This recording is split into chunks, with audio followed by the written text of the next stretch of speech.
Hello everyone, welcome back to the channel. So today it is going to be a very interesting video. We will be solving 20 lead code questions. So these questions are medium difficulty level and all are free questions. So I will tell you what filters you need to put to start solving these problems. Now what should do you do? You should also log into leetcode.com. Try to solve questions there itself. I will also solve on the LeetCode problem. One by one, you try yourself, then check my solution. Try yourself and check my solution. That way, in next 2 hours, we will be able to solve 20 questions. Okay, so let's get started. First, we will go to leetcode.com. Then you can sign up. If you have not signed up, log in and then go to problems. Once you go to problems, you have to apply some filters. First filter is database. We will solve database problems. Then second filter is you can come here and say difficulty is medium, right? We want medium difficulty, and then we want only the free problem. So we will say premium content is non-premium content. That's it. Once we do it, we will have 33 questions, right? So we will solve these 33 questions now. If you want to create a list of this, you can create so that you can later come back. So you can just click here and create new list and say medium free, right? You can say anything. That's it. Confirm. See this in your list, it will be visible here, medium free. So if you click here, you can find everything here. It will show the progress as well here. Okay, great. So we will start with the first question. I'll click here. Okay, and then you can just go next question from here. Okay, great. So what we will do, you can choose any compiler. I'll use SQL Server for solving the questions. Great. So let's start with the first question. The question name is second highest salary. So we have an employee table where we have employee ID and cells, right? ID is the primary key for this table. Each row of this table contains information about the salary of an employee. So for each question, what you should do, you should solve it yourself first, right? Pause the video, go to lead code, solve yourself, come back and see my solution. If I have solved in a better way, or if you have not understood how to solve it properly, you can check my solution. So one by one, you solve yourself, then check my solution. Solve yourself, check my solution for all 33 questions. Great. Is write a solution to find second highest distinct salary from the employees table, right? So we have to find second highest distinct salary. What do you mean by second highest distinct salary? Let's say employee 1 has 100, right? Employee 2 has 200. Employee 3 has 300. Now in this case, if I take distinct salary, only three distinct are there, 100, 200, 300. So second highest will be 100. But let's say you have one more employee, right? And for employee 2, let's say salary is 100 itself. For employee 2, 3, it is 200. And then for 4, it is 300, right? In that case, second highest distinct salary will still be 200. It will not be 100, right? We want distinct. So we have to do distinct first and then get the second highest salary. So this you have to remember, right? Second thing is, if there is no second highest salary, return null. So let's say there is only one employee or two employees who have the same salary. In this case, there is no second distinct highest salary, right? So in that case, we have to return null, right? So these are the two things we have to remember. If you look at the output, in this case, second highest is 200, and in this case, if you see there is only one employee, second highest is null. Right? So these two things we have to remember. Okay, so let's start. I'll just select a star from employee, right? And then for second highest salary, what we will do, we will get the row number. We'll try to solve it with row number. Okay, before we solve it using row number, I think we should get the distinct salaries, right? Because two employees can have same salaries.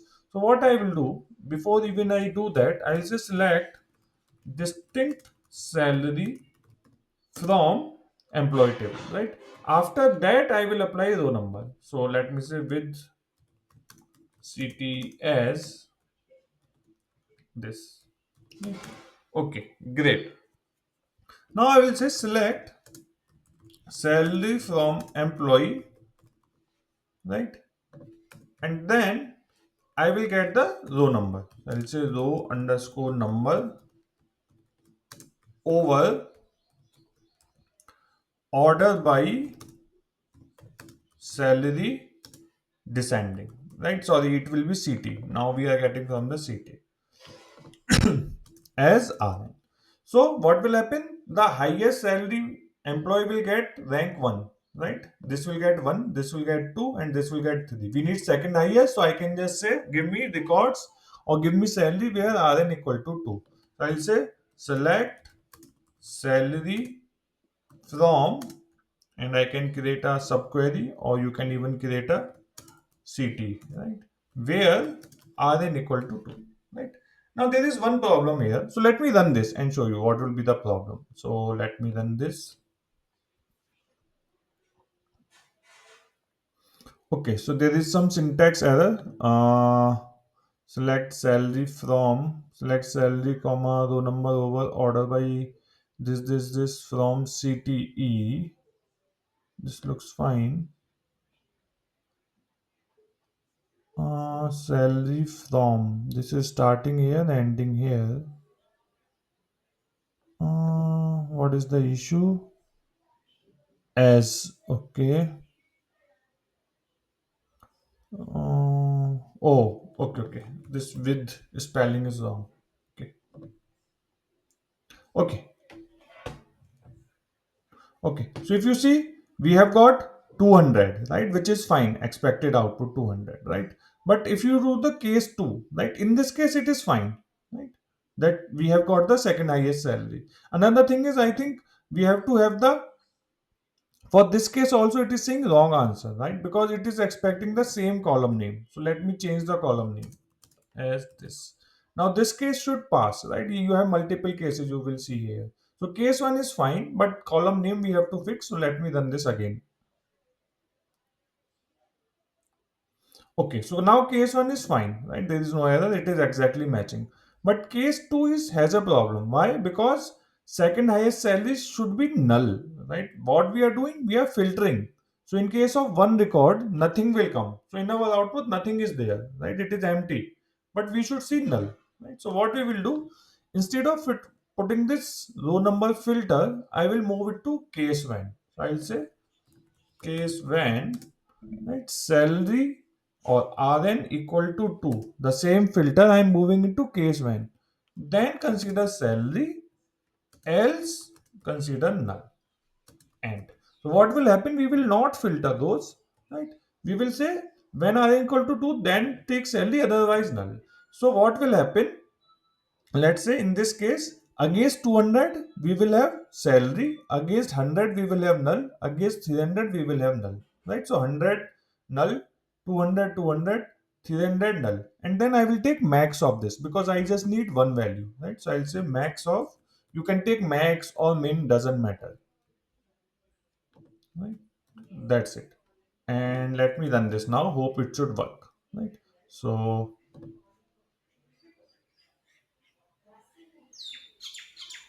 great. So it is accepted, right? Case 2 is also fine. See, we are getting null, and case 1 is also fine. Right? So let's submit it and see.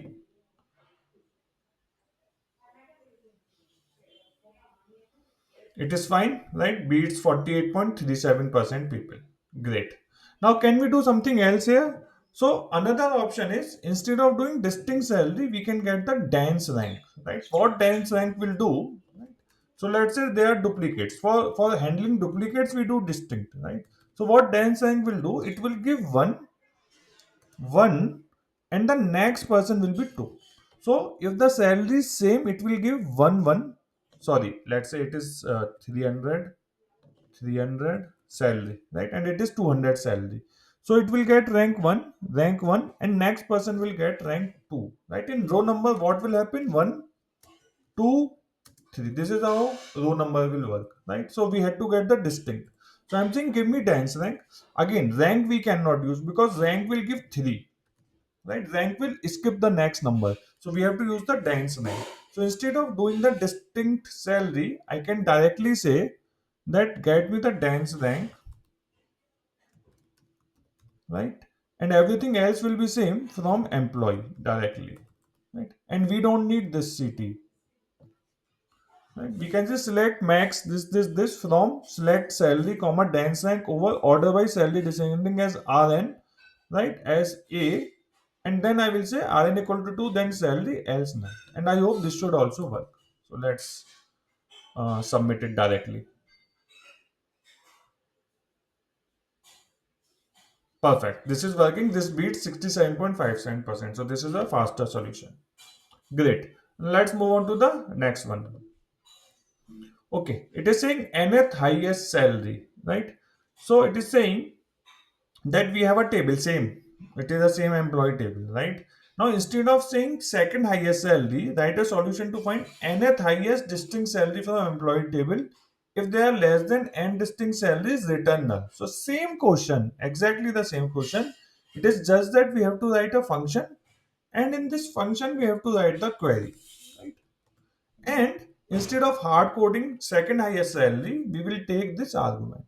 Okay, so I'll just copy the query exactly from here. Okay, and let's go there, and I will say return, right? In return we can write our SQL statement, right? So select this, right? And instead of saying rn equal to 2, we will say at the rate n, right? At the rate n is the input to this function. That's it. I hope this should work. Let's run this. Accepted, right? It is saying all good, and this is also fine, right? So let's submit it.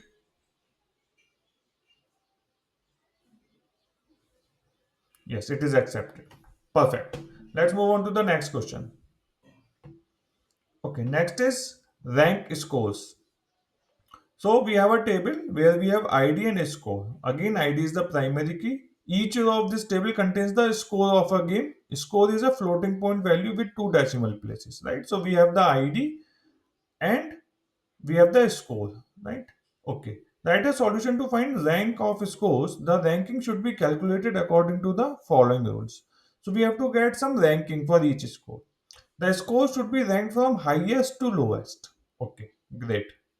If there is a tie between two scores, both should have the same ranking. So it means we cannot use low number here, right? Because if there are two scores and we have to give the same ranking, so either we should use rank or we should use dense rank. This is clear. And sorting has to be done in descending order because highest to lowest. Next is after a tie, the next ranking number should be next consecutive integer value. In other words, there should be no holes between ranks. So this makes it clear that it should be a dense rank, right? Because in rank there will be a gap. The result table ordered by score in descending order. So if this is the table, we need this. So I think this is simple. We just have to say select from what is the table name, scores. Okay, scores, right? And we have to select score and then dense rank over order by score descending, right? And that will be my rank as rank. Okay, and that's it. I think it should work. Let's try to run this. It is accepted, right? So perfectly fine. Let's submit it.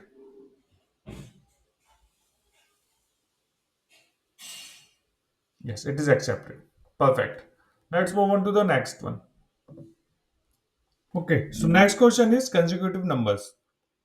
So in this we have a logs table where we have ID and number, right? ID is the primary for this table. ID is an auto increment column starting from 1. So ID will be always starting from 1 and then 2, then 3, then 4, like that, right? Find all the numbers that appear at least 3 times consecutively, right? Result the return the table in any order, right? So here it is. So if there is a number, right, which is consecutively at least 3 times. So if you see, this is a running number 1, 2, 3, 4, 5, 6, 7. This is fine, but this number should be consecutively at least 3 times. So in this example, if you see 1, 1, 1, it is 3 times, and then 2. So 1 is there in the output because it is there at least 3 times consecutively. Right? Consecutively means 1, 2, 3. It is there, right? So it is consecutive. Now, if you see this, it is again coming one more time, but consecutive will be considered only 3, not 4. Now 2 is, you see, it is consecutively 2 times. So 2 is not there in the output, right? Great. So how we will solve this? So let's get the intuition first, how we will solve it. So let's say this is my data, right? I'll just put it here. Now here, what I will do for each number, right? For each row, I will get the previous value of this num and the next value of this num. So previous value will be null, right? Because there is no previous value, and next will be 1. Okay. For this row, the previous value of num will be 1, right? And the next value will be also 1, right? Great. For this, previous value will be 1, right? And next value will be 2. Great. So on and so forth. And let's come here. For this 2, the previous value is 1 and the next value is 2. See, previous value is 1 and next is 2. So if I find those rows where previous value, current value and next value, if all are same, then I can say that there are at least 3 consecutive values. And I can just get the distinct of it, right? Why we have to get distinct? Because let's say there is one more one here, right? So for this also, if you see, the next is 1, previous is 1, right? For this also, it will become next is 1, previous is 1. So these 3 rows will come in the output, right? But we need to just get that number once, that's it, right? So I will get previous value, next value, then I will say all 3 values should be same, the current value, previous value, next value, and get the distinct, right? So let's solve this now. We'll say select from logs, right? What we need in the output, just the consecutive numbers. Okay, fine. So I will say id, right? And then next is num, right? Now for each num, I will say get me the previous value. Previous is lag of what? Num by 1, right? Over order by id, right? In the order of id, we need to check, right? Previous value and current value. Great. As previous value. Okay, I'll show you the output, don't worry. Okay. Now we will say lead, right? Same, and then next value. Okay. So let me show you the output first. Okay. So if you see, our output is id num previous value next value. So for first row 1 1, this is id num, previous value is null, and next value is 1. So we are getting here.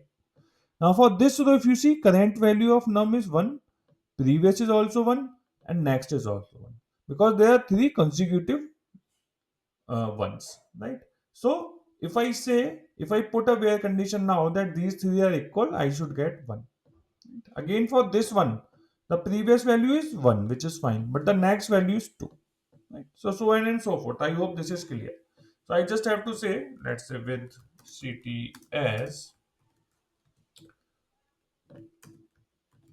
select distinct num from ct, right? Where num equal to previous value, right? And num equal to next value, right? So if that is happening, I should get the those numbers. So let's run this first and then we will submit. It is saying wrong answer. Let's see. Okay, we need to get the exact name. So distinct num as this. This is something I don't like about Leetcode, that we have to get the same header names, right? Header names should not matter. They should check without the header name. Perfect. Let's submit.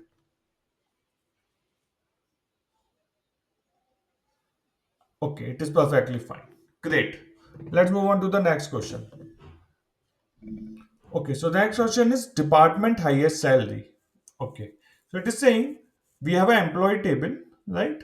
ID is the primary key. This is the employee ID basically. Department ID is a foreign key referencing column of ID from a department table. So we have a department table also, and this is, we have to join department ID on this ID to get the department name. Each of this table indicates the ID, name, and salary of an employee. Right? ID, name, and salary of an employee. It also contains the ID of the department. So this is the department ID. Great. So we understood the tables and how we have to make the join. Okay. It is guaranteed that department name is not null. So they are also saying department name cannot be null, which is a great thing. Each of this table indicates the ID of a department and its name. Perfect. Question is, find a solution to find employees who have the highest salary in each of the department.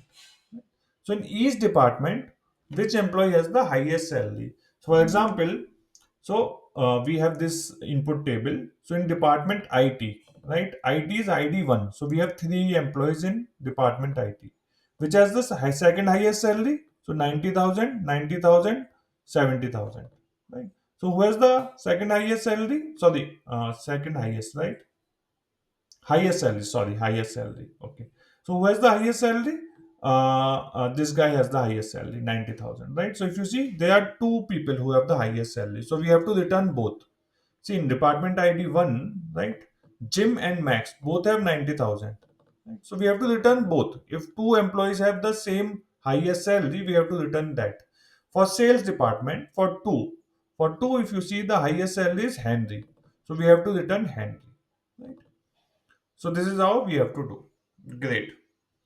Return the result table in any order. So order by doesn't matter.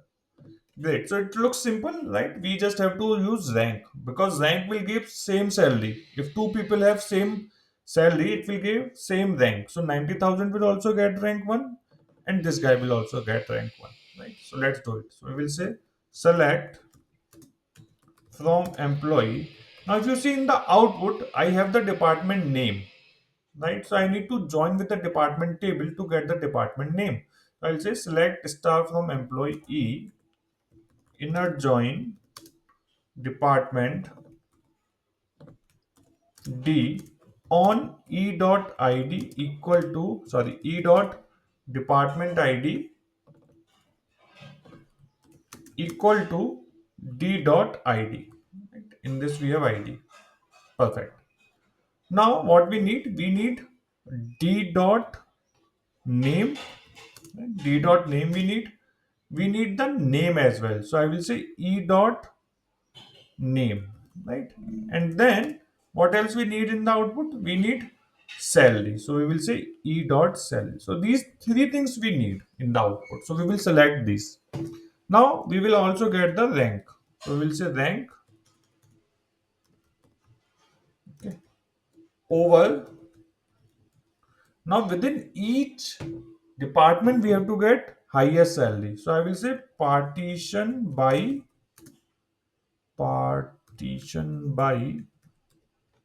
department name D dot name, right? Order by E dot salary descending, right? So we need to do partition by D dot name, or I can even do ID, right? E dot department ID. I think that should be faster because I'm doing a partition by on an integer column. I think that should be faster. So let me do that.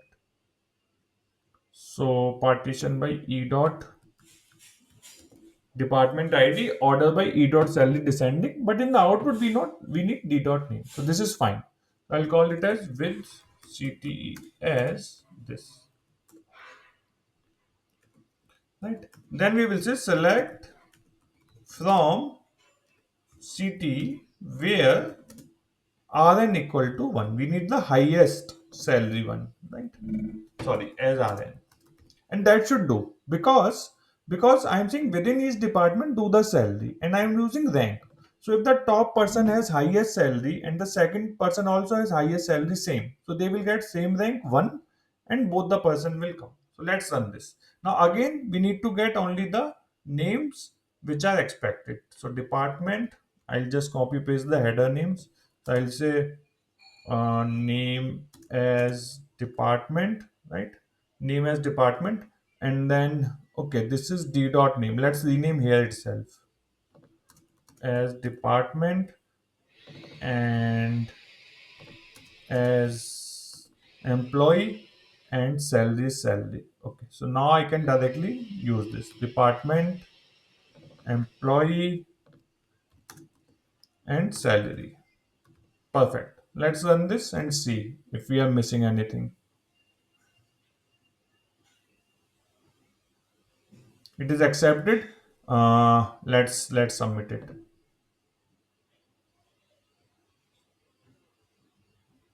Perfect. So this is accepted. Great. Let's move on to the next question.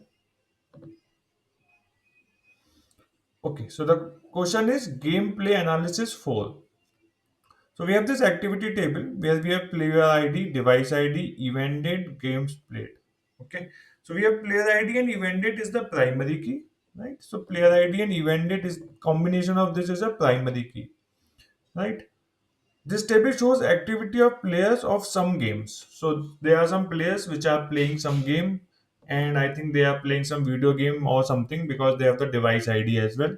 And then we have the date when they are playing and games played, how many games they played, right?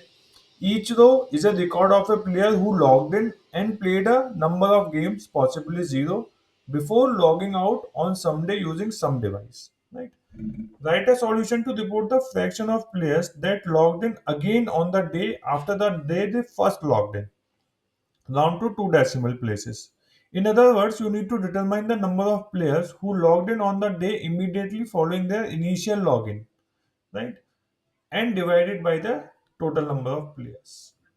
Okay, so let's understand what they are trying to say. So let's open this.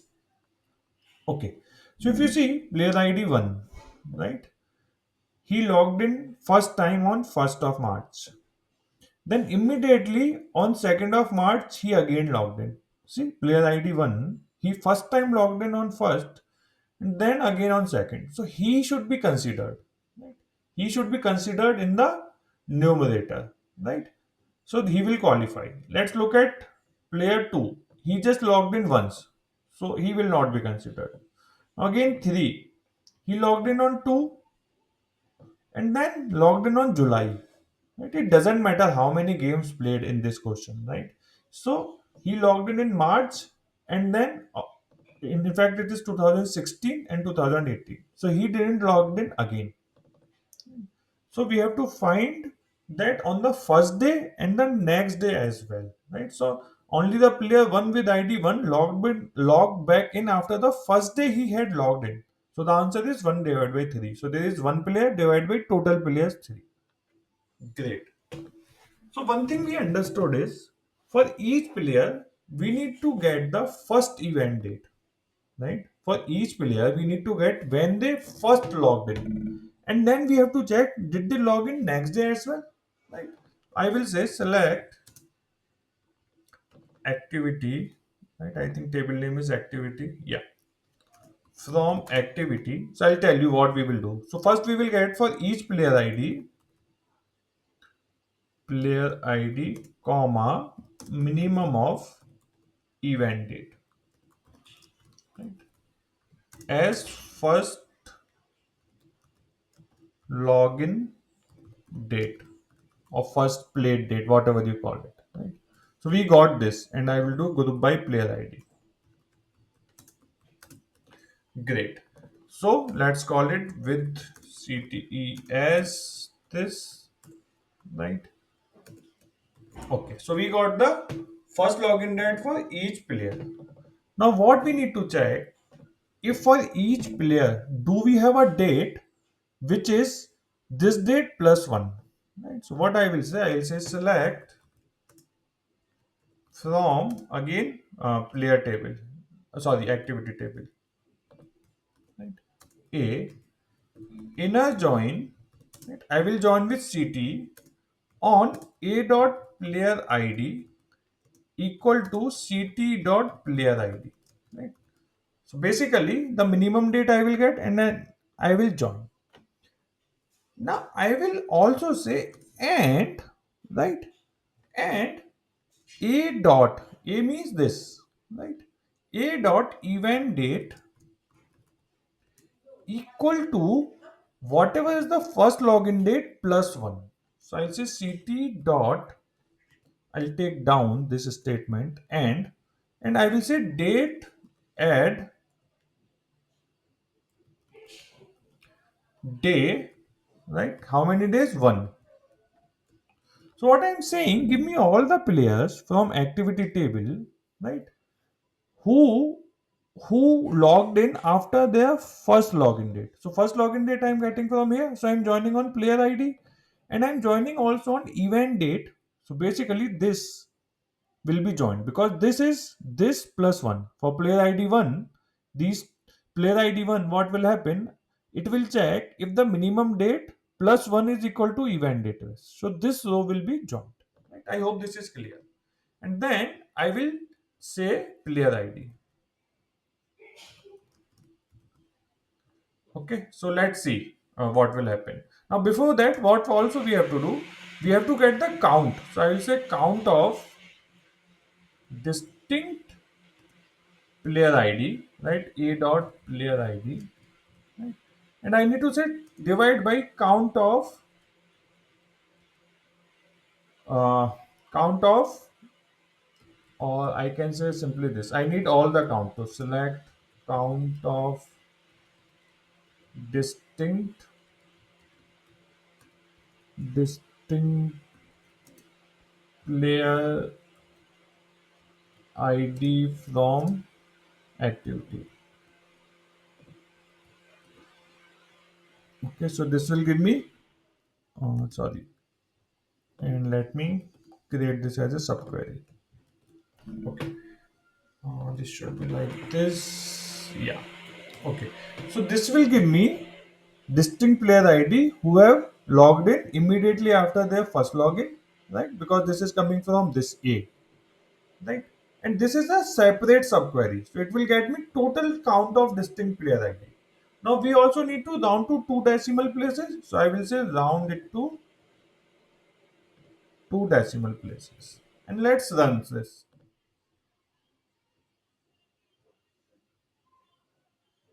Wrong answer. Okay. So it is saying fraction 0.33 and we are getting output as something they are telling. Okay. So what we will do, probably, I think I need to multiply it by 1.0 because integer divided by integer is coming as 0. So now let me run this again. So this should be decimal now.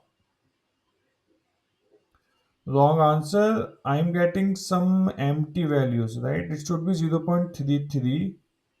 Okay, got it. I need to get the column name. I'm not used to it. Okay. Yeah, now it is accepted. So I will keep making this mistake of not putting the proper header names because I'm not used to it. That's fine. Let's submit it.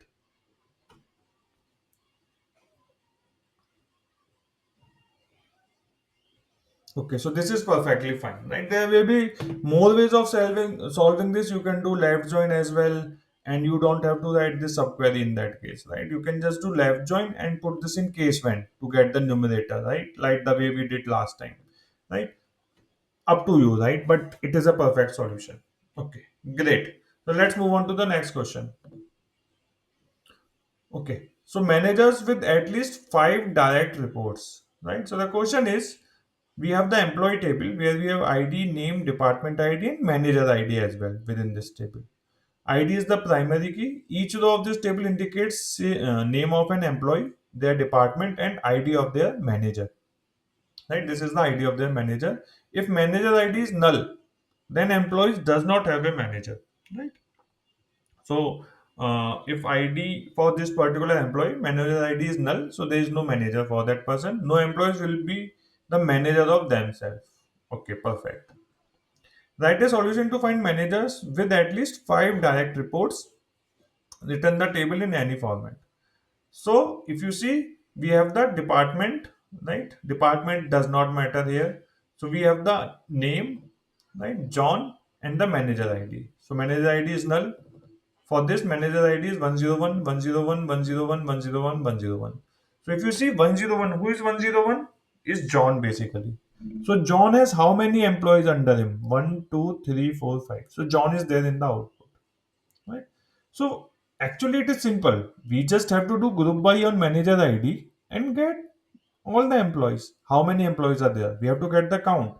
So if I do group by 101 and count, I will get it. The only thing is I need to join it back with this table to get the name, because I need name in the output. So let's get the ID first and then we will get the name. So I will say select from employee, okay, group by manager ID, right? And here also manager ID, and get the count star as number of employees, or sorry, number of direct employees, whatever you call it, right? And then we'll say maybe we can call it with CTS, or we can even filter here itself. So I can say having count star, right? Having count star greater than how many?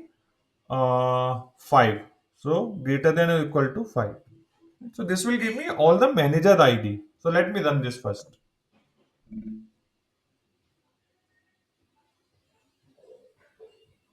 Okay, this is expected as wrong. But if you see in the output, 101 is there, right? 101 is nothing but John. Right? So we got the ID. We just have to got the name as well. And we don't need this in the output. So I can just remove it. Okay. So how do I get name? Instead of manager ID, how do I get a name?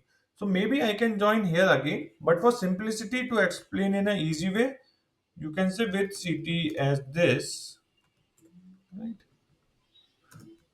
Now you will join with employee table and get the name. That's it. So we'll say select from city inner join. So you got the ID, right? Inner join employee E on this manager ID, right? So city dot whatever ID we got from above, right? Should be equal to E dot ID, right? Once I join, I can get the name from E dot name. That's it, right? So let's run this. It is accepted, right? We are getting the right result, and let's submit it.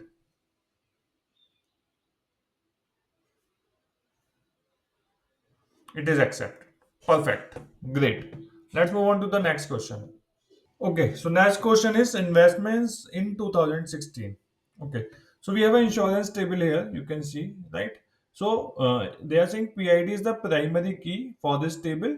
Each row of this table contains the information about one policy, right? So this table contains the information about one policy. So there can be multiple policies in a company, right? So policy one, policy two, for each person there will be one row, right? PID is the policy holder's policy ID, right? So each row is a policy basically. Now this is TIV is the total value of investment in 2015, and TIV 216 is the total investment value in 2016, right? Total investment value in 2015, total investment value in 2016, right? And this is the latitude and longitude of the policyholder city. Okay? So this is basically the location of the each policyholders in terms of latitude and longitude. Okay, great. So now what is the question? Write a solution to report the sum of all total investment values in 2016. So sum of this column we have to get TIV 2016, right? For all policyholders, right, who have the same TIV 2015 value as one or more other policyholders, right? So basically, we need to find those policyholders, right, who have the same TIV 2015, right? So there should be at least two or more than two, right? Great. Second is are not located in the same city as any other policyholder, right? So latitude longitude attribute pair must be unique, and then we have to get the sum of this. Okay, so let's understand with a example. Now here, if you see TIV 2016, sum we have to get, but how do we filter? So the first record you see, the first record in the table, like the last record, meets both of the two criteria. So if you look at the first record, it has the 10, it has the 10, right? But it is also there. This also has 10. So these three should qualify ideally, right? This also has 10, 10, 10, all same value. But the problem with this one is they have the latitude and longitude same as some other person. Right? So this also is 2020 and this also has 2020. So this person is disqualifying. Right? This 10, this policy ID 3 is disqualifying. If you see this one 4040 is unique. No one else has 4040. Again this 1010 is unique. No one else has 1010. And these two have same TIV 2015. Right? So this is qualifying. Now if you look at the 20, this row. In this row TIV is 20 but no one else has 20. So this is disqualifying. And this is disqualifying because it has the same location. Basically, I will just write what we have to do. Get the get the unique latitude and longitude values. Only those rows we will consider. Okay, great. Another thing is what we need to do is TIV underscore 2015 should be greater than or equal to 1, right? The same values, right? There should be duplicate. Basically the idea is there should be a duplicate on TIV 2015, right? These two conditions should qualify. Great. Now let's try to solve it. So what we will do first, we will get one by one. So we will get unique latitude and longitude values. So we will say with unique, let's say location as, okay, I'll say select latitude, comma, longitude, right? From insurance table, group by these two, right? Having count star equal to 1, right? So there shouldn't be duplicate on the combination of these two. If there is a duplicate, which means there is a problem, right? So we need to make sure. So we will get those latitude and longitude which are unique and there are no duplicates on that. Great. Similarly, we need to get those TIV 215 where duplicates are there, right? Okay. So we will say with dup 2015 as, okay, and this time we will say do on column name TIV 2015. Let's remove this and group by again 2015, and this time it should be greater than 1. There should be some duplicate. Once I get this and this, I can just again join it back with the original table and filter it. So I will say from original table, give me all the rows where latitude and longitude are available from this. Right? So from this table, give me all the rows where latitude and longitude are available in this data set. And condition, right? And TIV 2015 should be in this. Once I get that, then I can just do sum of 2016. That's it. So I'll say select sum of TIV 2016 from insurance table. Let me check the column name. What is expected in the output? It is TIV 2016. So let me say as this. Okay. And then I will say where. Right, so there are two conditions. One is, so what we can also do inner join with both the tables, right? So if I do inner join, I will get only those values which are present here, right? And we are doing group by, so there are no duplicates. So we will not end up doing duplicate joins, I mean cross joins kind of, right? Similarly here we are doing a group by on latitude and longitude. So what we can do instead of this, we can just do inner join with both the tables, right? So I'll say uh, I inner join. First table is, let's say do 2015,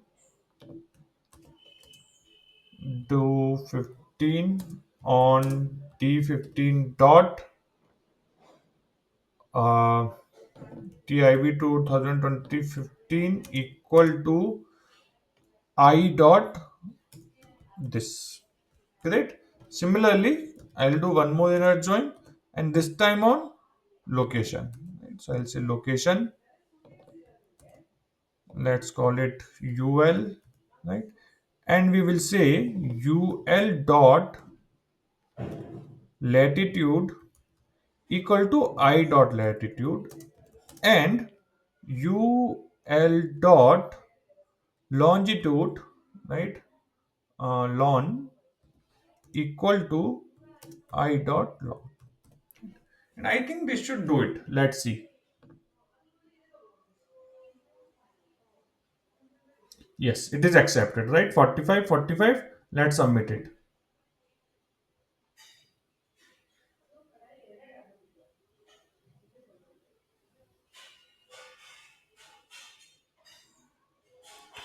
It is wrong answer. Okay, okay. We need to round to two decimal places, I think. So let's go back. It is saying somewhere we need to round it to two decimal places. It is there. Okay. So let's round it. Round it to two decimal places. Great. Let's submit it again. Perfect. Now it is working. Great. Let's move on to the next question. Okay, so the next question is friend request to who has the most friends. So we have this table request accepted, right? Requester ID, acceptor ID, accept date. So requester ID, acceptor ID is the primary key combination of this table. This table contains the ID of the user who sent the request. So someone has sent the friend request. You can imagine that in Facebook you send a request. So this is your ID. The ID of the user who received the request. So whoever you send the friend request, his ID, your friend's ID, and when he accepted, right, date when the request was accepted. So maybe you send the request today, but he accepted tomorrow. So it will be tomorrow's date. Great. So we understood the table. Write a solution to find people who have the most friends and the most friends number. Right? The test cases are generated so that only one person has the most friends. Okay. The result format is in the following. For example, so write a solution to find people who have the most friends and the most friends number. Right?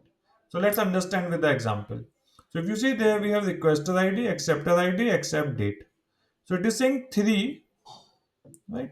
And num is 3. So if you see the person with ID 3 is a friend with people 1, 2, and 4. So if you see 3, right, is a friend with 1, right? And 3 is a friend with 2 as well. And he has sent a request to 4. And he also is friend with 4 as well. If you see 3 is a friend with most number of people, right? 3 people. If you see 2, 2 is friend with 1, perfect. 2 is friend with 3, perfect. So there are two friends of 2, right? So he is not the one. So there will be only one person who has the highest number of friends. In this case, it is 3. The ID is 3 and number of friends is also 3, right? So this is how we have to solve this question. Okay. So we need to get the all the IDs from requester ID column. So I will say 1, 1, 2, 3, right? And similarly, I need to get all the ID from the acceptor ID column. So I will say 2, 3, 3, 4, right? So if you see, if you count number of ones, how many are there? 2. There are 2 times. How many times 3 is there? 1, 2, 3. So I need to get the union all, right, of these two and then get the count of each ID. That's it, right? Because see, 1 and 2 is there, then 2 and 1 will never be there, right? Because if 1 has sent the request, 2 would have accepted it.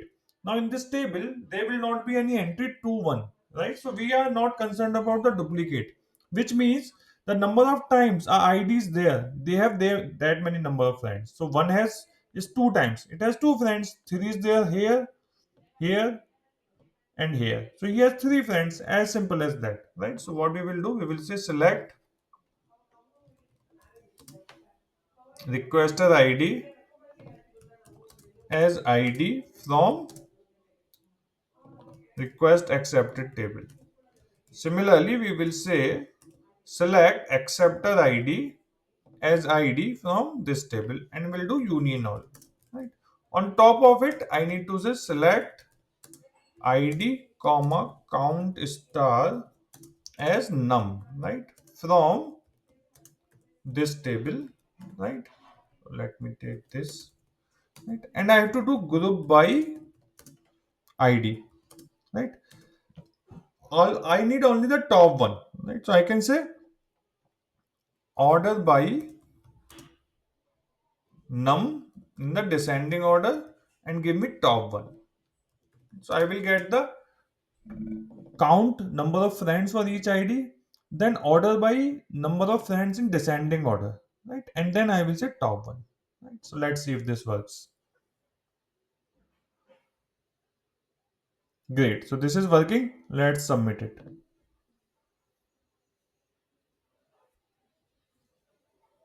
Yes, it is accepted. Great. Let's move on to the next one. Okay, so the next is tree node, right? So the question is, we have this table ID and PID. ID is the column with unique values of this table. Each row of this table contains information about the ID of a node and the ID of its parent node in a tree. The given structure is always a valid tree. Each node in tree can be of three types: leaf, root, inner. Write a solution to report the type of each node in tree. Return the result table in any order. Okay, so let's say this is your tree, right? So if you see one has no parent, right? So this in the output is a root. So if there is no parent, your PID will be null. So this guy will be root. Now if you see this 2 and 3, right? For 2, there is a child, right? There is a leaf node down.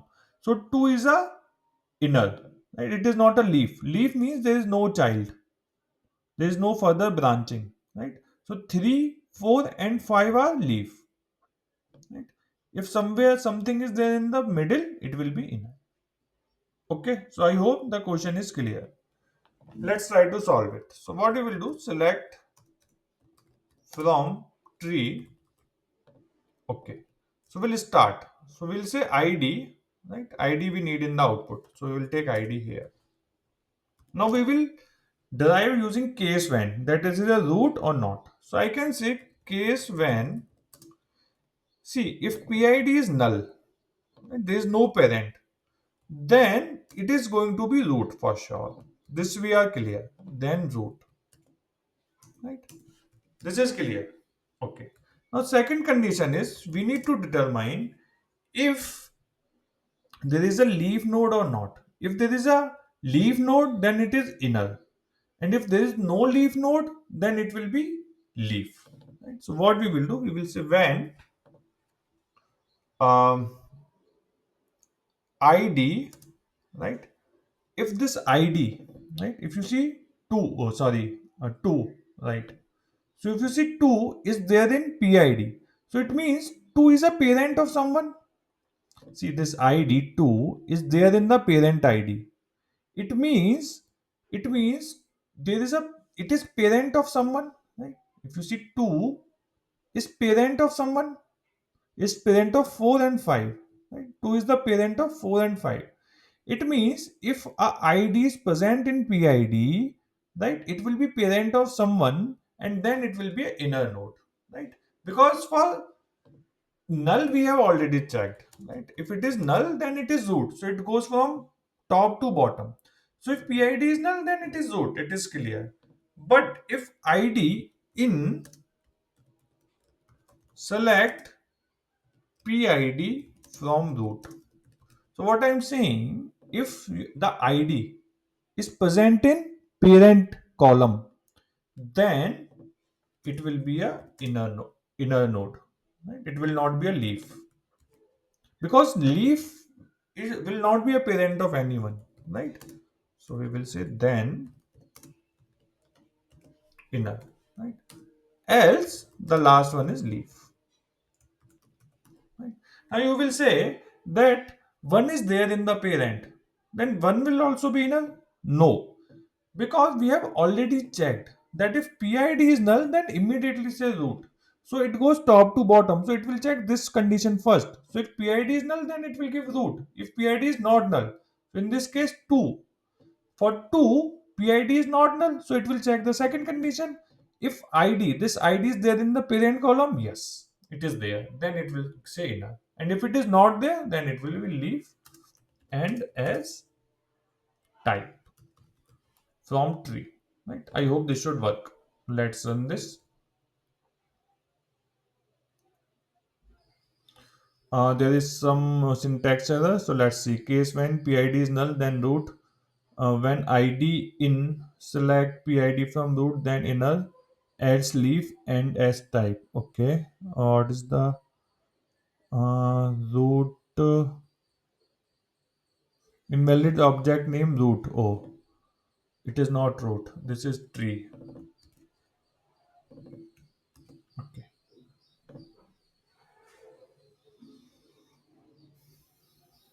Great. Let's submit it. Perfect. It is accepted. Yeah. Let's move on to the next question. Next question is exchange seats. So we have a table here, seat table, where we have ID and student. ID is the primary key column of this table. Each row of this table indicates the name and the ID of a student. The ID sequence always starts from 1 and increments continuously. Okay. Write a query to swap seat ID of every two consecutive students. If the number of student is odd, the ID of the last student is not approved. Great. We have to return the result in ascending order. So what we have to do? So for example, this is the input ID student, right? We have to swap the seat number. So for example, one will be two, two will be one, right? So for one will be swapped with Doris. So Doris will have one and abort will have two. See, one Doris, two abort. Then again we will exchange consecutive. 3 will be for green and 4 will be for Emerson, right? 3 will be for green, 4 will be for Emerson. And if there are odd number of students, then for last one we don't have to do anything, right? If it is even, then everyone will have a exchange seat. If it is odd last one, then he will be as it is. Great. So let's try to solve this. So what we will do, it is a simple actually, looks complex. So we'll say select, I'll explain it, from seats, right? What I'll say, so what I need in the output, I need the ID and the student. Okay. So I'll say case when, right? What I will check if the ID is even or odd, right? If the ID is odd, then I will do plus one, right? Because if it is odd, it will be 1 and I need to add 1 too. Similarly, if it is 3, I need to make it 4, right? So if it is 1, I will say make it 2. So 2 about will be in the output. If it is even, then I will do minus 1. Okay. And then later we will see how we handle the last case where we have odd number of students. So we will say select case when ID modulus 2 equal to 0, then which means if it is even, then do id minus 1, right? Great. Next, when id modulus 2 equal to 1, which means it is odd, then id plus 1 and as id, right? What also we need, we also need the student name, so we'll take student. Now there is one problem. For ID 5, it will do 6, right? So what we want, if the last student's ID is odd, right? If the last student's ID is odd, then keep it as it is. So we will write one more condition here and we will say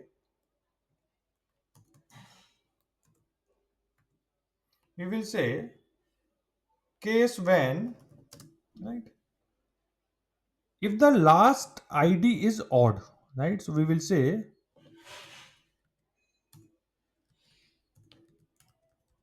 if the ID is odd and id equal to select count star from seat. I'll explain you what I'm doing. So these you understood that if it is even, make it uh, do minus 1, and if it is odd, then plus 1. But if it is odd and the id, we know it is a running number, right? If it is odd and the id is equal to number of seats, which means if it is last student, right, this is how I'm identifying this is the last row, because the id will be equal to number of rows in this table, right? If there are 5 rows, the id of last student will be 5. So I'm identifying it using this condition. I'm also checking that it should be odd, because if it is even, then I don't have to care about it. It will be exchanged, right? So this will be taken care of my this condition when the number of students are odd, and then it is fine, right? We can even write else here. Right? We can even say else, right? So if it is odd and it is last student, then id as it is, right? When it is even, then do -1, otherwise do +1, and as id comma students, and we have to do order by id. Yeah, now order by this id. Okay, so let me run this.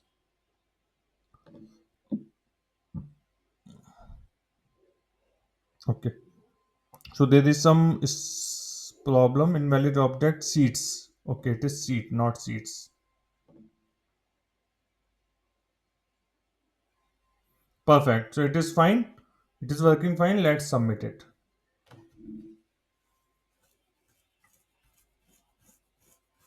Great, so this is done. Great. Let's move on to the next one. Customer who bought all products. Right. So we have a customer table. This is a very common question. I think you would have solved it somewhere else as well. Right. So you have customer ID and product key. This table may contain duplicate rows. Customer ID is not null. Okay. Product key is a foreign key to product table. So we have a product table as well. So product key and product key is here as well. Write a solution to report customer IDs from customer table that bought all the products in product table. Right. Return the result table in any order. So we need to get all the customers. So for example, if you look at this, so in product table we have two products, 5 and 6. So if you look at this guy, one, he has bought 6 and 5 both. Right. Similarly, he has bought 5 and 6 both. Right. So all the products should be available in here. Right. If that is the case, then we are good. Great. And this is a foreign key, which means the product key will be one of from here. It is not possible that product key 5 6 is there and here we have one. That is not possible, right? Because it is a foreign key of this table. Okay, so how we will solve this? Simple. So we will just select from customer group by customer ID, right?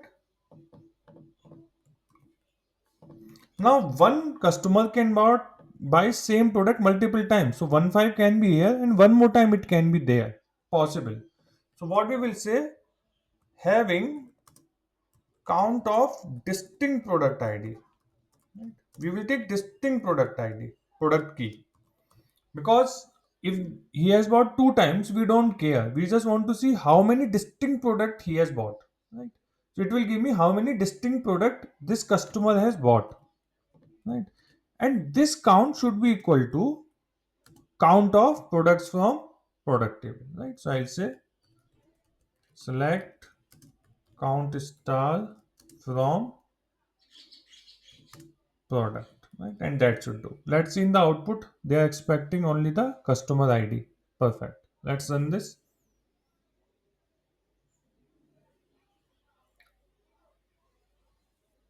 Yeah, this is accepted. Let's try to submit it.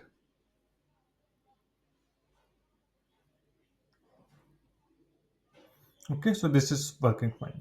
Let's try without distinct. I think this should not work. Let's see. Yeah, it is a wrong answer, right? Because see, in this, if you see, there should be a duplicate completely. Uh,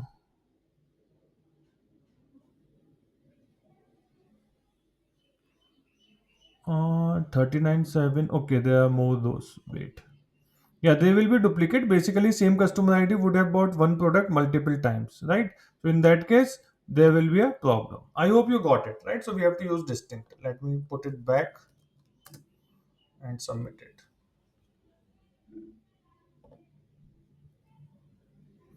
Okay, so this is fine. Great. Let's move on to the next one.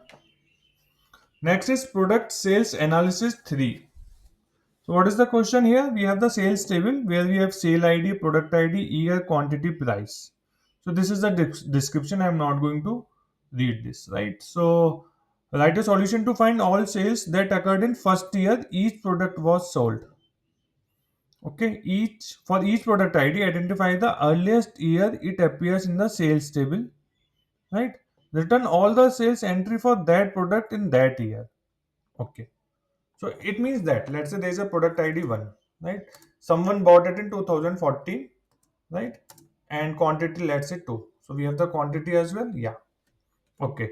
Now someone else has also bought, let's say this is customer ID 100 and sale ID. Let's say sale ID is 100 and customer ID is 1, right? Now let's say there is another entry. Customer sale ID is 101. It has been bought by customer 2. Perfect. Great. In 2014 itself. Now it is a possibility that the same product was bought by, let's say, customer 3 in 2015. Now what we need to do, we don't have to consider this sale for this particular product. Sorry, product will be same. One. Sale ID is different. So it means that whenever this product was sold for the first time in particular year, so in first time it was sold in 2014, so we need to get all the sales of 2014 for this product, right? And we don't have to get any other sales of 2015, 16, 17, 18, whatever, right? So we have to identify the first year when it was sold, and then all the sales for that year for each product, right? So let's look at the this. So if you see, this is my product ID 100, right? This is my input table. Okay. Then again product ID 100. This was in 2008. This was in 2009. So we are saying for product ID 100, first year is 2008. Right. This is the first time someone bought this product. Total quantity is 10 and price is 5,000. There can be multiple rows. Here there is only one row. So you are seeing this. For 200, 2011, 15 and this. Okay. So let's move forward. What we will do for each product, first we will get the first year. So select product ID, comma minimum of year as, let's take the same column name, first year, right? From sales group by product underscore ID. So we got the first year for each product. Now what we have to do, we have to join it back with this table, right? We can just join it back with this table based on product ID and year with first year, right? So this query will give what? This will give 100, 2008, and it will give 200 and 2011, right? When I join it back with this table, this 100 will join with these two, and further 2008 will join with only this. So I will end up with only those purchases which happens in the first year of any product, right? So it is now simple. Let's, maybe we will create a subquery this time as first year, right? Select from sales as first year inner join as dot product underscore id equal to fy dot product underscore id, and as dot year equal to fy dot first year, right? Let's get everything what we need in the output. Product id, so we'll say as dot product underscore id, comma first year. This will be coming from fy dot first underscore year. Next is quantity, so we will say sum of, it is coming from sales table, right? Sales table as dot quantity,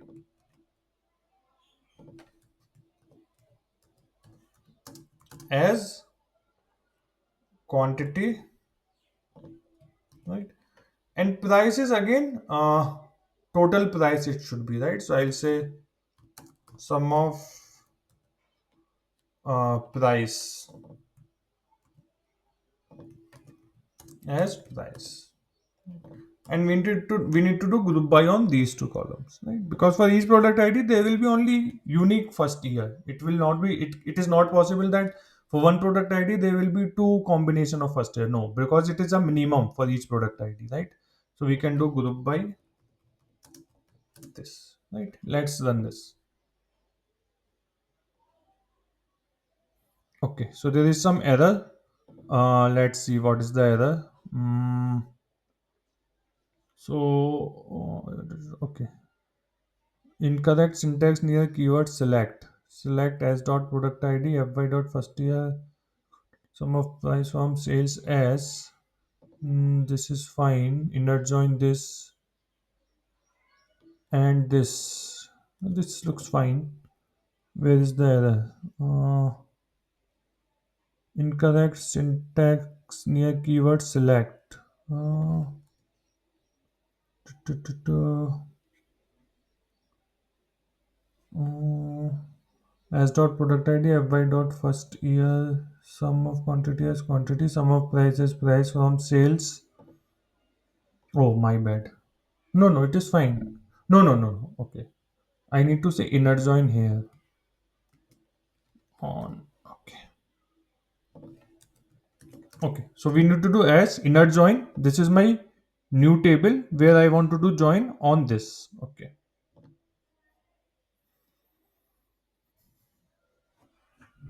Okay, this is accepted. Let's try to submit it.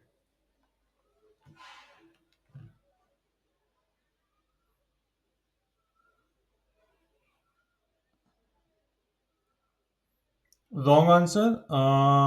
What is the issue? 5685 product ID first year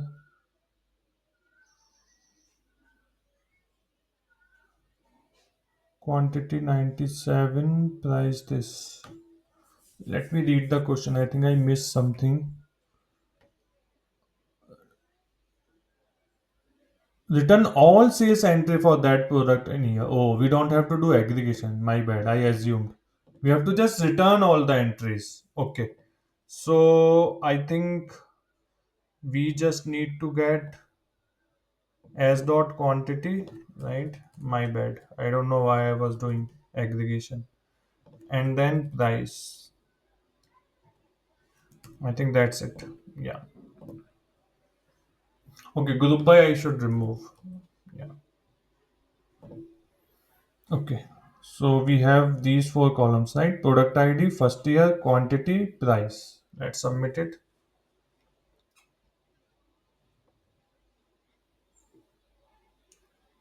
Yeah. So this is working. I don't know why I was doing aggregation, but that's fine. Okay. Market analysis one. So we have the users table here, right? User ID, join date, favorite brand, right? User ID is the primary key. This table has the info of the users of an online shopping website where users can sell and buy items. Okay. And we have the orders table. So we have order ID, order date, item ID, buyer ID, seller ID. Right? Item ID is a foreign key to the items table. Buyer ID and seller ID are foreign keys to users table. Okay. So we have a items table as well. So this is the main table in between. You can think order table. And this item ID is referring to the items table where we have item ID and item brand. And then we have a user table which is related to this buyer ID and seller ID, which can join to user ID. Then we have join date and favorite brand. Perfect. So what is the question? Write a solution to find for each user the join date and the number of orders they made as a buyer in 2019. Okay. I think this is simple. So we have to write a solution to find for each user the join date and number of orders they made as a buyer. So let's look at the input. So this is my input: user table, order table, item table. Output is buyer ID 1, right? So let's look at buyer ID 2. So buyer ID 2 is this, right? 2, 2. And he made two purchases in 2019, this one and this one, right? And that's what is there in the output. There are two, right? There are 1, 3, 4. For 3 or 4, 0 and 0. So if you look at 3 and 4, 3 made purchase in 2018, right? and 4 made purchase in 2018. Right? So that's it. Okay, great. So this is important. Number of orders they made as a buyer, right? So we have to focus on buyer ID column only, not the seller one, right? Because we need to find buyers who have bought products in 2019, right? So let's start. So what we will do, we will say select from orders table, right?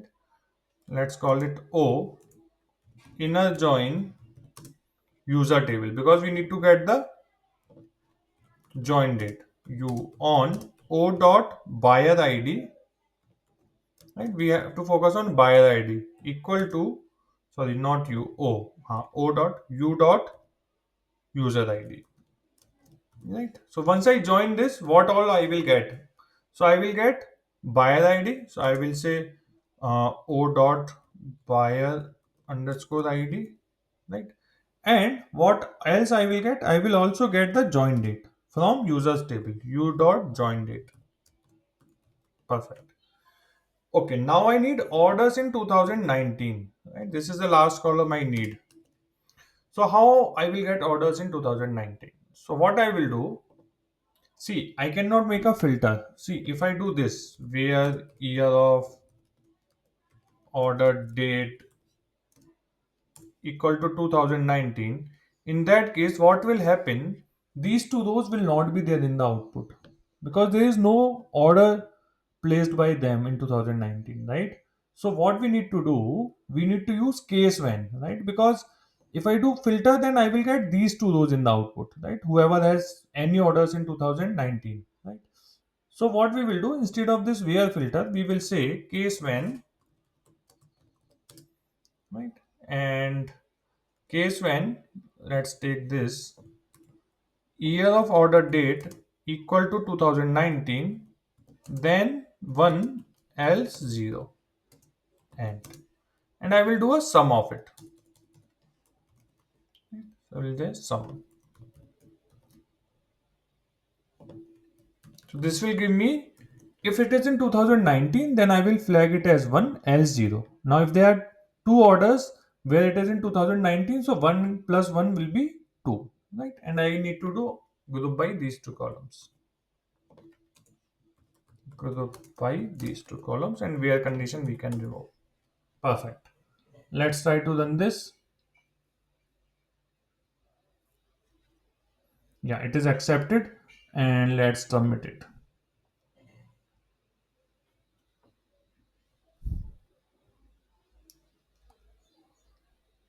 It is saying wrong answer. Output orders in 2019. What we are missing now? Okay, let's read the question again. Write a solution to find for each user the join date and number of orders they made as a buyer in 2019. Okay, and what is the order ID is the primary key. Okay. Foreign keys, I don't know. Okay, should be fine. What is wrong now? Some. Let's read it again. That is original is the joined number of orders they made as a buyer. Return this. The result format is in following example. Looks fine. Let's see what is wrong. So this is my output. Oh, got it. I need to return the join date. No, join date is fine. I'm returning the join date only. Orders in 2019. Okay, this is fine. Okay, let's see. This thing 1, 2, 2. There is something wrong with the join, I think. So we have buyer ID and we are joining it with user ID and getting u dot join date, right? This looks fine. 120. Tu, tu, tu, tu, tu, tu, tu, tu.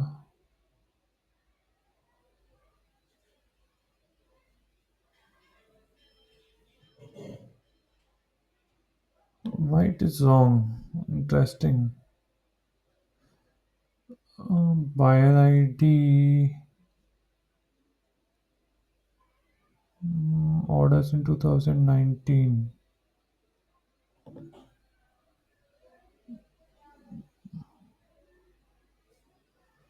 Hmm. For each user, the join date and the number of orders they made as a buyer. For each user, the join date. Maybe I'm just thinking we have to do left join here. Users you, and this will be orders O, because maybe some users have not placed any order at all, right? So let's try this. So maybe we need to get the user ID from here. So we will say u dot user underscore ID as buyer ID, right?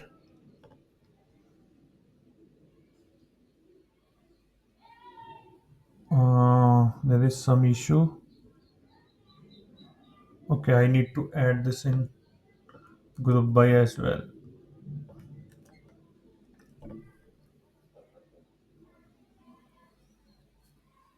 Okay, let's submit it.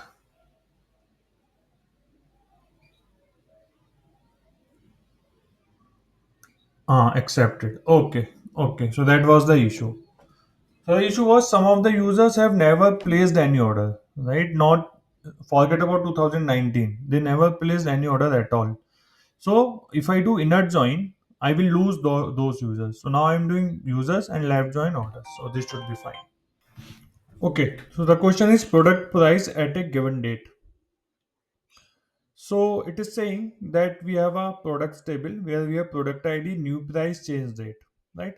Each row of this table indicates the price of some product was changed to a new price at some date. Okay.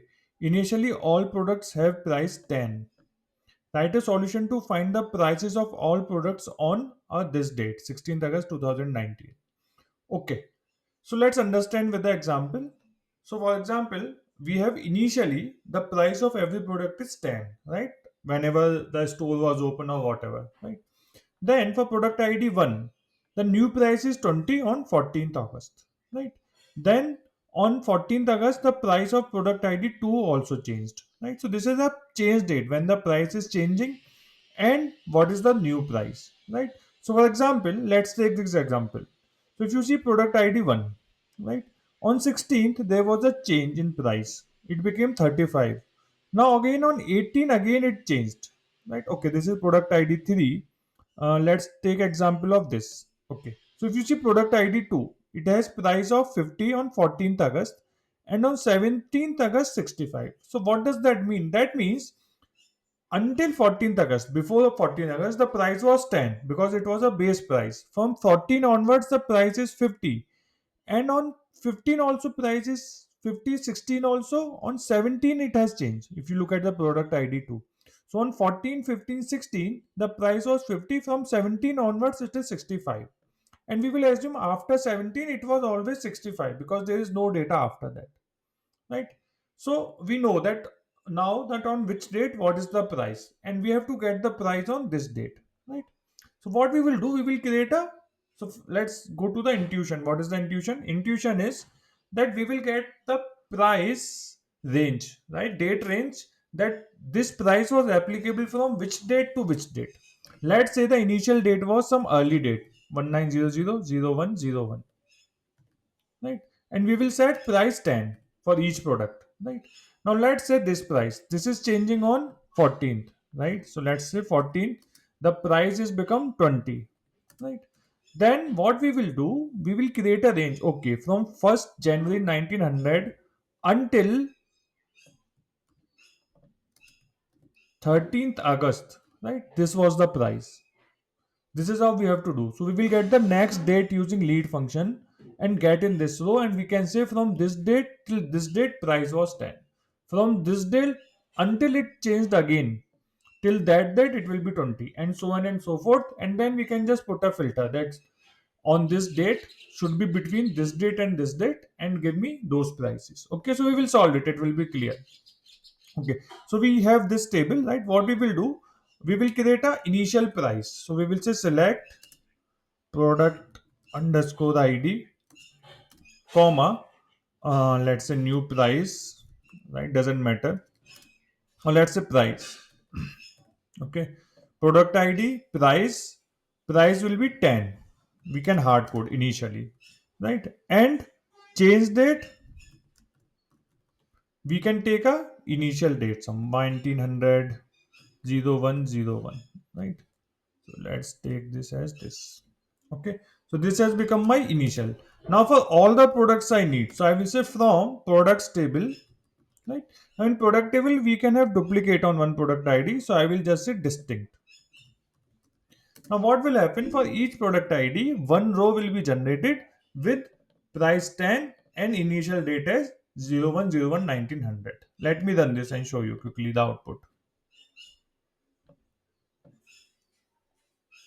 Okay, so if you see, this is my output. So 1, 2, 3, price is 10, change rate is this. So this I got the initial price. Now what I can do, I can just say union all,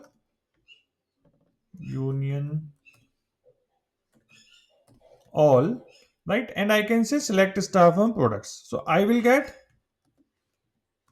all the prices from starting, right? If I run this, I will get all the prices from starting, right? So let's call it as, yeah, so I will get all the prices. So initial 10, and then it is whenever it is changing, it is changing.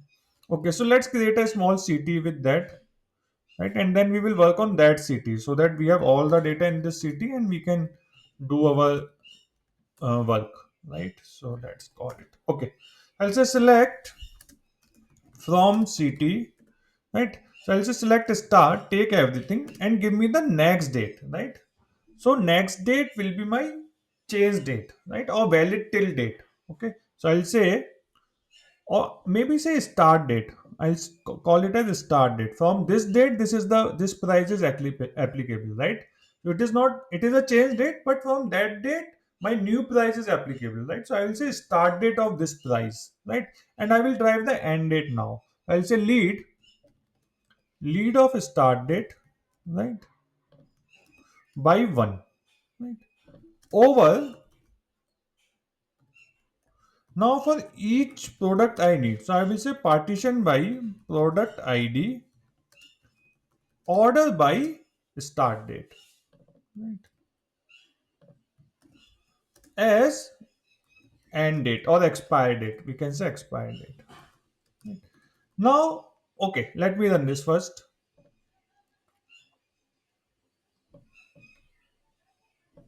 Okay. So if you see here, we have the start date and expire date, right? So for example, it is starting from first and expire date is 14, which is the next date, right? For product ID 1, right?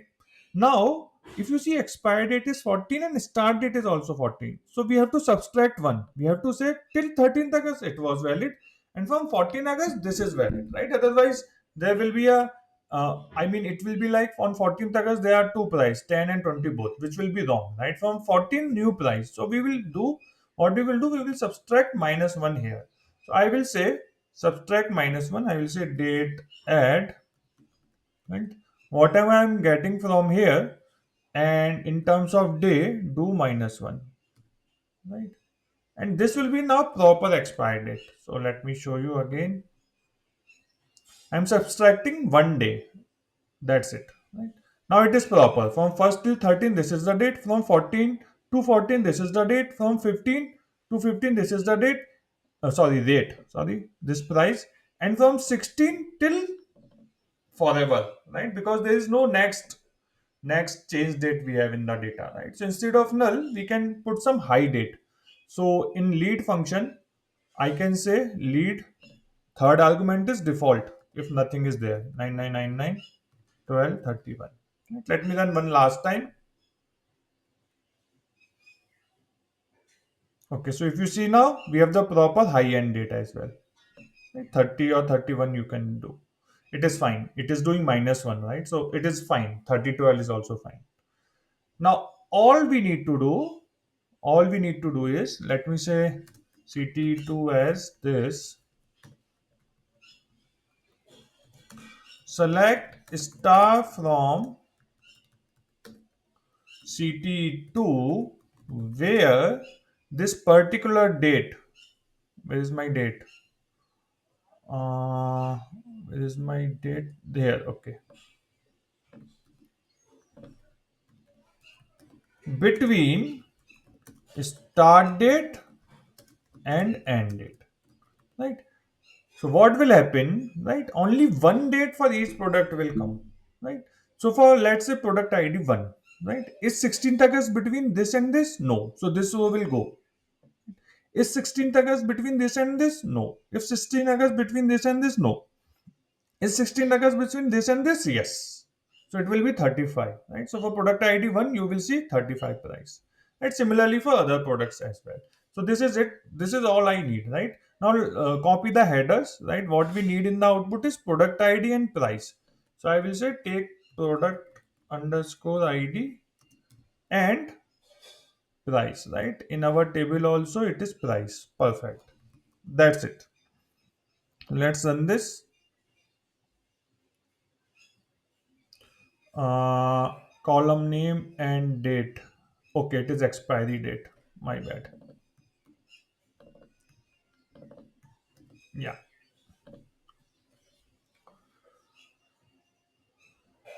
Yes, it is accepted. Looks good. Let's submit it.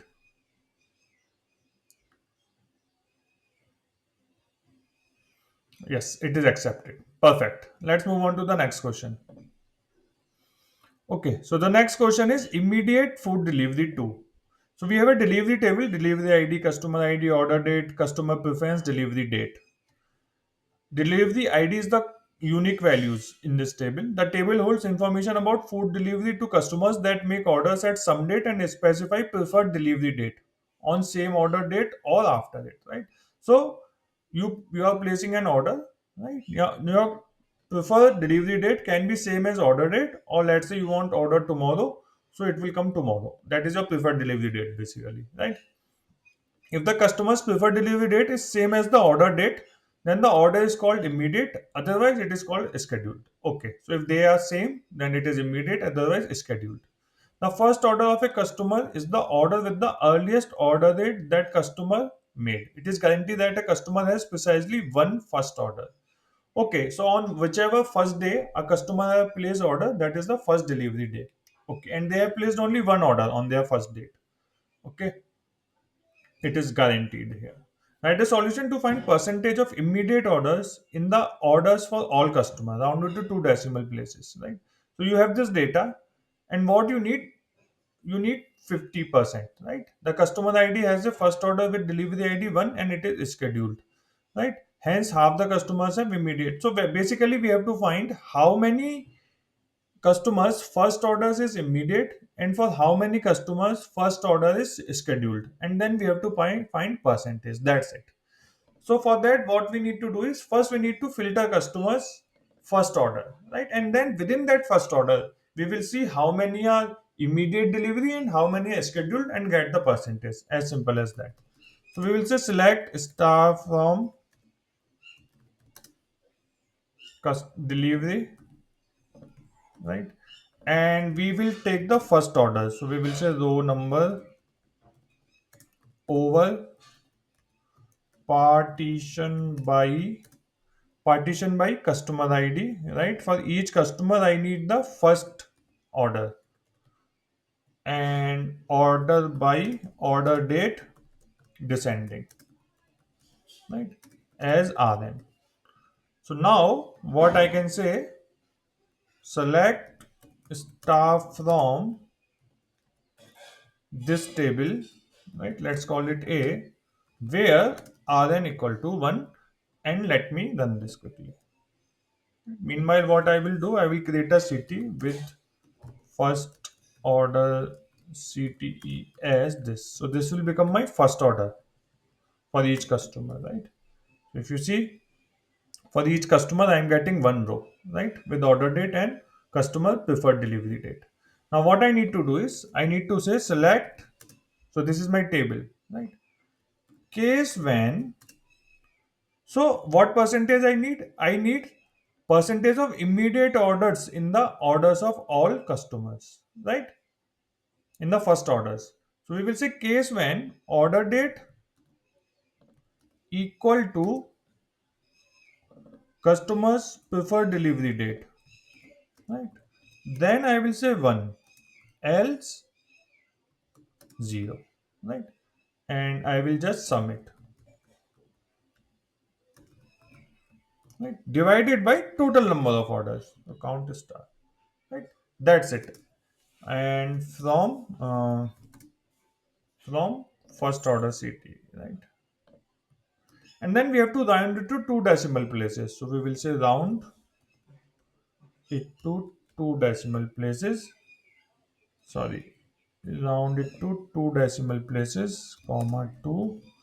As let's get the this um, column name, right? So that should do. So this will give me immediate orders, and this is the total orders. Okay.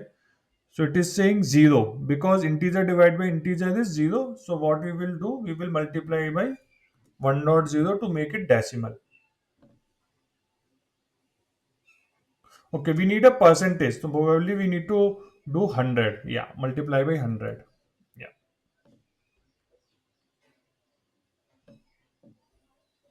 yeah. Now it is fine. 50, 50. Let's try to submit it. Right, so simple. We need to get the first order first for each customer, and within the first order we have to find out that what is the percentage of immediate orders. So for immediate orders we are checking this. Okay, there is some problem. Uh, okay, I got the issue. So we need to get the first order. I am doing order date descending. This is giving me last order.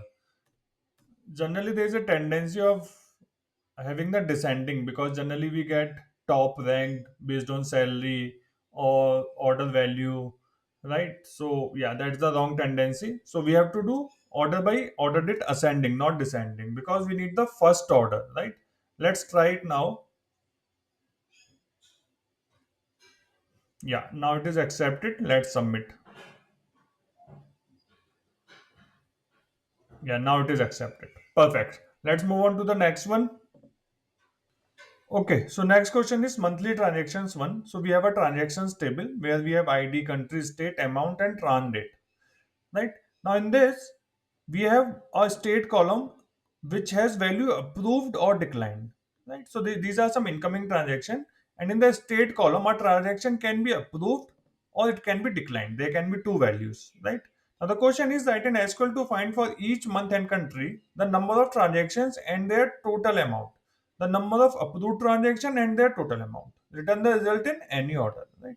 So these are the transaction. What we need that for each month. Now the month is in this format YYYY hyphen mm. So we have to convert transaction date to, we have to get basically these things, right? The year and the month. Okay. And then we need to get the country, then total transaction count, approved count, transaction total amount, right? Approved total amount. So basically this is the total count we have to get and total amount we have to get, but this is approved. So basically we will have to use case when to filter the approved amount, approved transaction, and for that get the count and the total amount. Great, so let's start. Select from transactions, right? Okay, the first thing is we need the month in this format. So we will use trans date, right? And we can do format. So we will say format. Now we need to format this in YYYY hyphen mm, this format, right? So I think we have to give this in single quotes as month, right? Let me check if it is working or not, then we will move forward. So let's run this.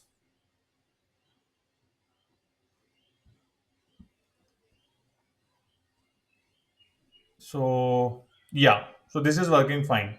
So it is 2018 12, 2018 12, 2019 1. Yeah. So this formula is working. So we will get rid of transaction date for now. Right.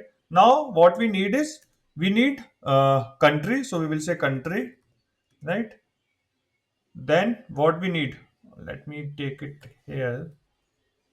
Yeah, country. Next column is we need transaction count. So I can just say count star as trans count, right? Similarly, we need approved count. So I'll just come to it. But first, let's take trans total amount. So I'll just do sum of amount, right? Sum of amount as trans total amount, right? And in the last, we need approved total amount. So we will get this as well. Okay. So I will just copy this, right? And I will say case when state equal to approved, right? Only then we should count.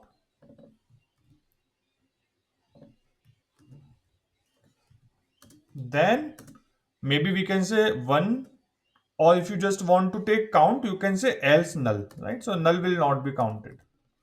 So either you say 1 and 0 and then use sum, and if you are planning to use count, say else null, and even if you don't give anything, by default it will be null. So we will count only 1 1 1 1 1. Similarly, I will just copy this part, right? And we will say instead of count, take sum, right? Case when it is approved, right? Then amount end, right? That's it. As approved total amount. Now it might be possible there is no approved total amount, right? Maybe we can, instead of null, they are expecting 0. I don't know. So let's go with 0. Right? So I will do sum of, if it is approved, then amount else 0. That's it, right? And do we need to sort? No, we don't have to sort. So let's run this. Okay, we missed the group bys. So let's add group by. Group by this, and group by country, right? I think there are only two columns. We need to group by month and the country. Should work. Let's see. Yeah, it is working. Let's submit and see.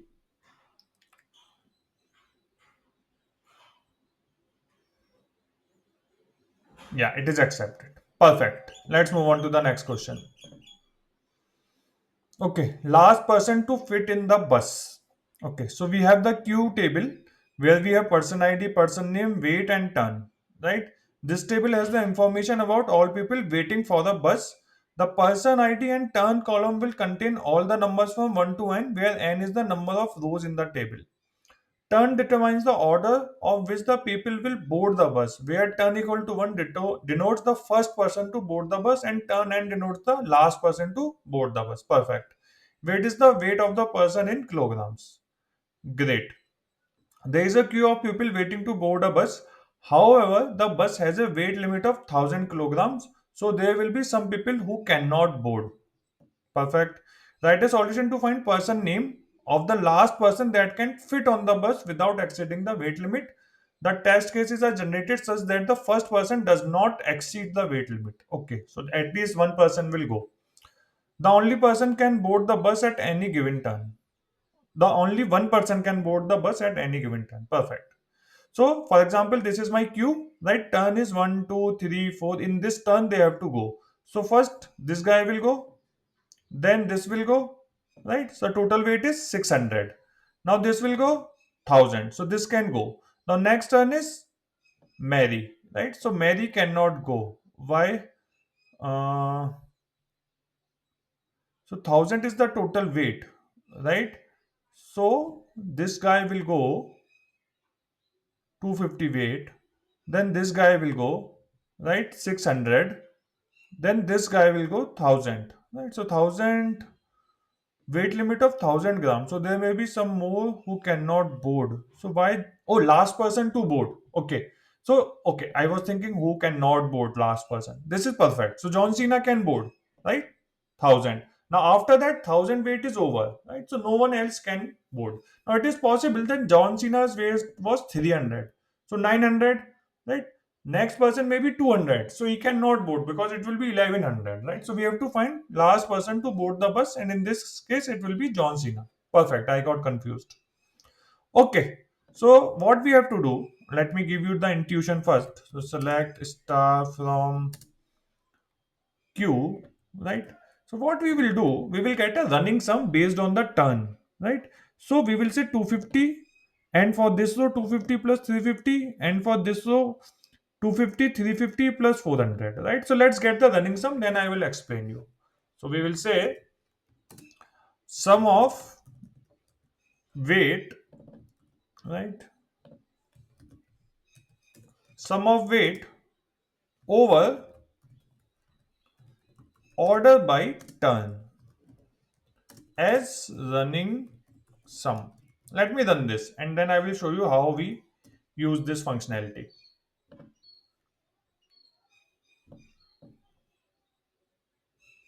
Okay, so here if you see, this is the turn 1, 2, 3, 4, 5, right? So 250, next person is 350. So total 600 has gone already. Now third person 1000, right? So this is also gone. The next person is 1200. So this cannot go. So last person is John Cena, right? So now what we will do,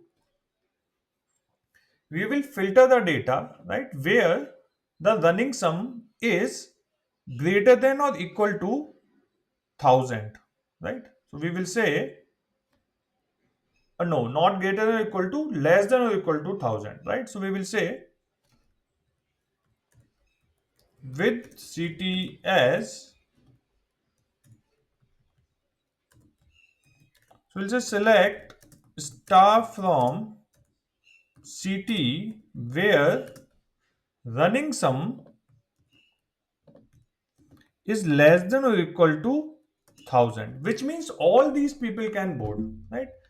Until and unless the running sum is not more than 1000, all those people can board, right? So let me run this.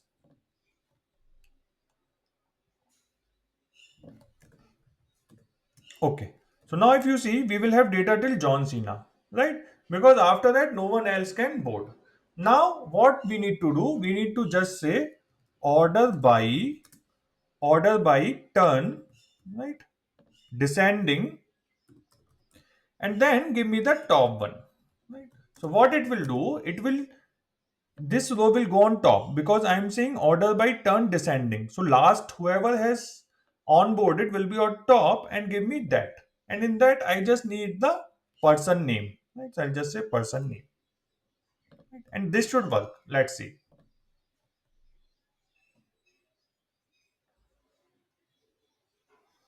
Okay, so this is accepted. Let's submit it and see if we are fine or there are some test case missing. This is accepted. Perfect. So this is also working fine. Let's move on to the next one. The next one is restaurant growth. Okay. So we have the customer table, customer ID, name, visited on, amount. Right. In SQL, customer ID visited on is the primary key of this table. Okay. This table contains the data about customer transactions in a restaurant. Visited on is the date on which the customer with ID, customer ID has visited the restaurant. Amount is the total paid by a customer. So amount is the total amount paid by a customer. Fine. This is normal orders table. You are the restaurant owner and you want to analyze a possible expansion. There will be at least one customer every day. Compute the moving average of how much the customer paid in a 7 days window. Okay. Current date plus 6 days before. Average amount should be rounded to two decimal places. Perfect. And result the table ordered by visited on in the ascending order. Okay. So what we need to get, for each date, we need to get the average amount in last 6 days, right? So they are saying compute the moving average of how much the customer paid in a 7 days window, right? Current day plus 6 days before. Average amount should be rounded to two decimal places. So if you look at the data, right? So let me show you. Okay. So this is my input data, right? Now on 7th, see, till 6th, right? We don't have enough data, right? Because it is saying current day plus 6 days before. So till here we have only 6 rows. So current date plus Previous 6 rows are not there, so we don't have to show the data for first 6 rows, right? We have to show data from 7 day only, because from 7 day we have the entire data to show the moving average, right? Now if you look at the seventh day data, so this is my 7 day data, right? So if you see on first we have amount 100, on second 110, on third 120, fourth 130, fifth, sixth, seventh, eighth, right? Sorry, eighth is not there. So we need to get the average of this. So if you take the average of all of this, it will come as 122.86, right? If you take average on these rows, right? Previous 6 rows plus eighth row, right? It will be the average as 120, right? So this is what we have to get it. The first moving average from this to this has an average amount of this divided by 7, right? Second is this. So what we need to do first, we need to get for each date what is the total amount, right? Because on a particular date, multiple customers can come. So we need to get that on each order date, what is the total amount, and then after that we can get the moving average. So we will say select from customer, right? And then visited on sum of amount as amount, let's say, right? Group by visited on, right? So this will give me for each date what is the amount. So we will say with this CTE as this. Okay. Now what we need to do, we need to get the moving average for each date. So we will say select from CTE, right? Let's take it star for now, and we will say sum of, not sum, average of this amount, right? Over order by visited on, right? Rows between, so we will have to use this rows between function to get the moving average, right? Order by visited on rows between 6 preceding, right? 6 preceding and current row, right? And as, let's call it average amount, right? Okay, let's run this first and see if everything looks fine. Okay, so if I go back now, so we have visited on, right? And then we have uh, average amount here, right? So this looks fine. The only thing is we have to get rid of first 6 rows, right? So what we will do, we will say we will get the rank as well, or row number, whatever, right? So we will say row underscore number over order by visited on, right, as rn, right? And then we will say select visited on whatever we need in the output. Let's get that. And what we need is amount comma average amount. These three columns we need from this table, whatever we just produced, right? Let's call it a, where rn greater than 6. So it will skip the first 6 rows, right? First 6 rows are not required in the output, right? So if you see 1 2 3 4 5 6, we have the data from 7. Yeah. Now what is the issue? Expected is okay. We need to round it to 2 decimal places, otherwise it looks good, right?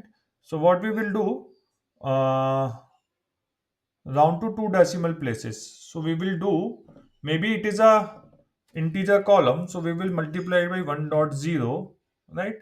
And we will say round it to 2 decimal places, right? So maybe I can do round here, round it to 2 decimal places as average amount. Okay, let's run this. because when it is calculating average, it is calculating on integer column, right? And it will return integer only. Again, there is some problem. Let's see. So 122, 120, 120, 142.86. This looks fine. Why wrong answer? 7, 8, 9, 10. Oh, this amount. Amount is 860, 840. Okay.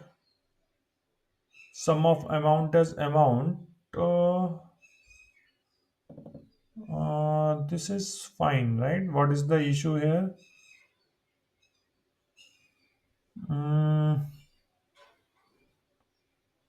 why it is showing less amount? 2840 hours is very less, right? But average is correct somehow. Amount, okay. So amount is 860.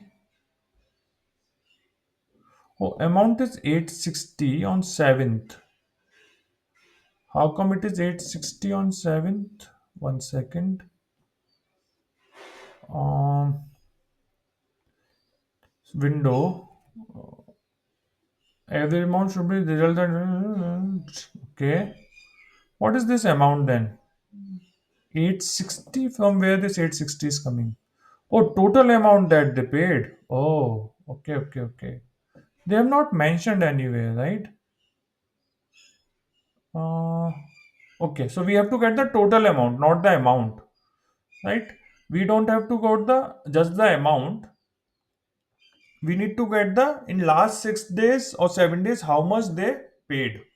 So for that, we will have to get this as well. So we will say we will just use this right as it is,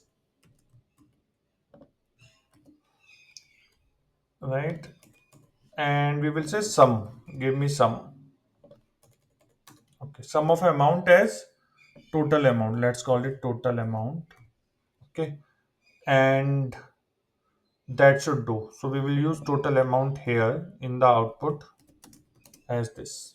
Okay, let's see if this is working.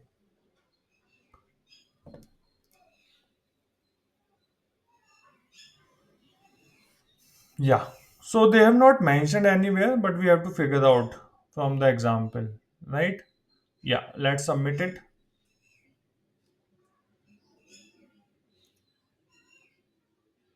Yeah, so this is working fine. Okay, that's it, guys. We completed 20 questions. There are around 13 questions more. So if you like the video, let me know in the comment section. I will create another video with 13 more free medium questions so that we will complete the list. But I need likes and comments from all of you if you really want. And I will create one more video. Thanks for watching. Have a great day.